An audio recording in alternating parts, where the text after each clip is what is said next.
Hey, I'm Dr. Ruth Roberts, your pet's ally. I thought I did this broadcast, but evidently it didn't save, and maybe it's because the internet is slowing down too much. I'm not sure. So, at any rate, let's see if this will work. And I'm just asking Hannah if she can see this or not. So Jamie was asking about pet treats, or actually pill pockets, how to hide them and not buying ones. So the herbals, so the probiotics, I'm not sure why he can't have them. Good, it's up and running. Why he can't have them in the food, but there you go. I never have understood supplements for pets that were designed to be given away from meals, but there you are.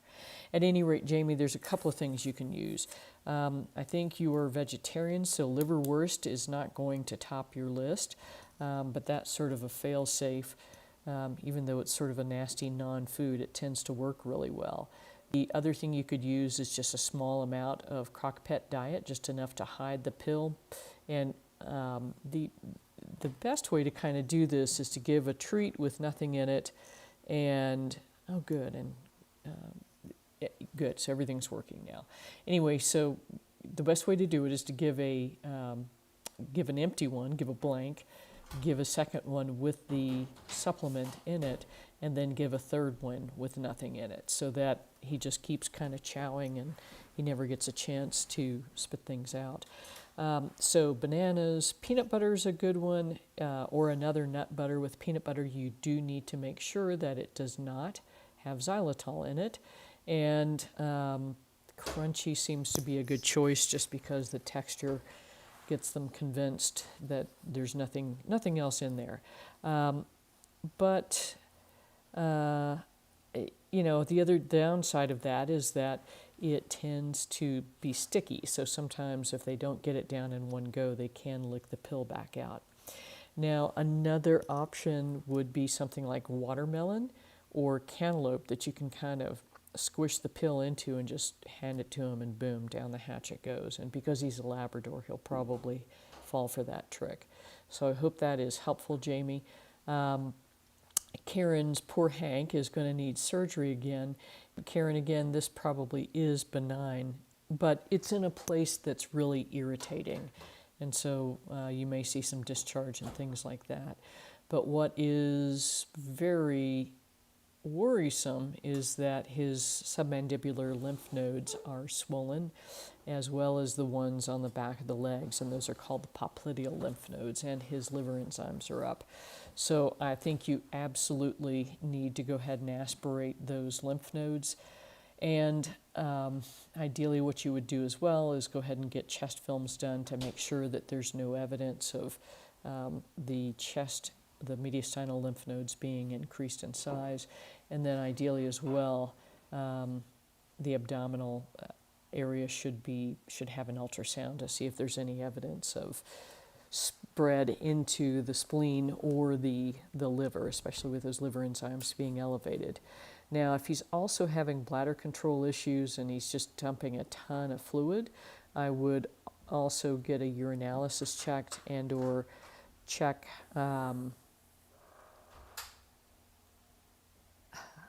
out make sure there's no occult infection going.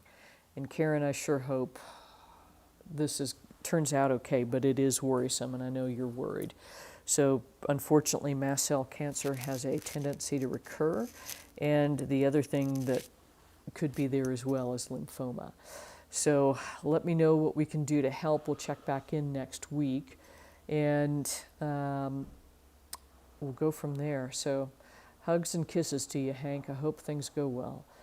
Now, let's see. So Susie's saying that Goldie's doing much better since she's been off almost all of her medications, and she stopped Previcox some months ago, just using it for a week or two when her limp was particularly bad. She's generally on gabapentin when not on Previcox, but now her pain and stomach seem better on Previcox than gabapentin. And so she's concerned about long-term side effects and wants to avoid those damages. And she says the other last comment is, I think the email link was for last week, not this week's question. So I'll take the easiest one first. So if you need to get, if you're not a Facebook user, you can reach out to Hannah at Dr. Ruth Roberts at drruthroberts.com, and she will get your questions added to the weekly list. Now, as far as Previcox, yes, it's a non-steroidal drug, and yes, it may have long-term side effects, but if I am remembering correctly, Goldie is 14, maybe 15 at this point. And so at some point, we all have to think about,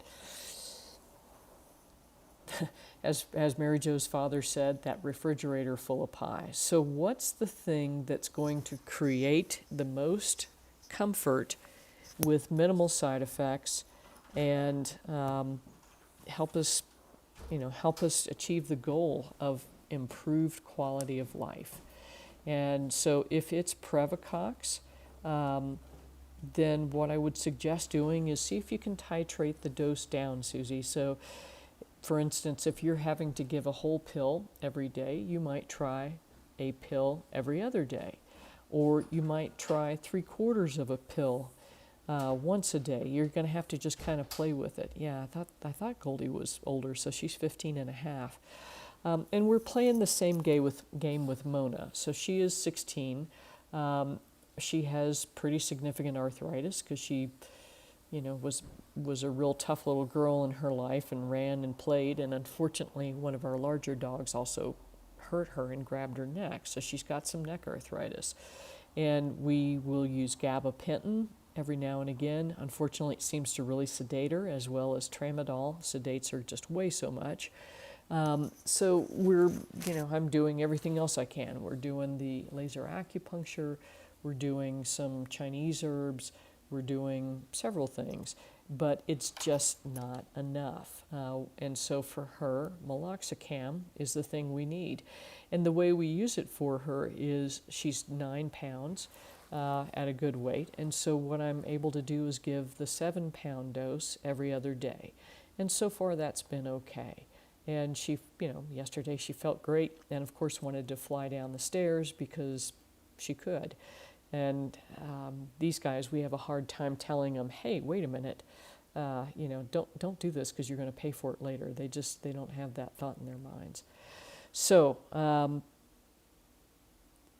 that's what I would say. And Susie, see how it is with tramadol. So one strategy would be to use Previcox one day, tramadol the next. If you feel the gabapentin is really upsetting her stomach, then don't use it. But see what happens when you pull it out. And the other thing with gabapentin too is that typically veterinarians want to use massive doses, like for a dog Goldie size, something like 300 milligrams, which I find is just tremendously sedating. And so 100 milligrams may be adequate twice a day. Maybe 50 milligrams twice a day is adequate. So this is where you really have to kind of feel your way through and figure out what's what.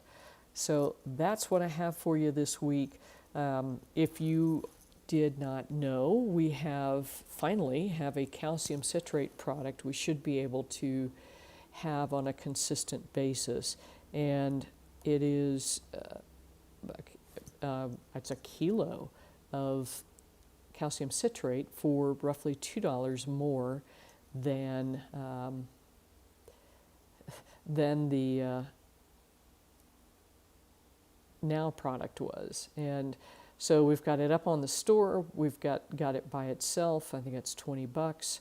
And then we've also created a Crock-Pot refill kit, which will give you, I think, 10% off all 3 items. So it's a 32-ounce coconut oil and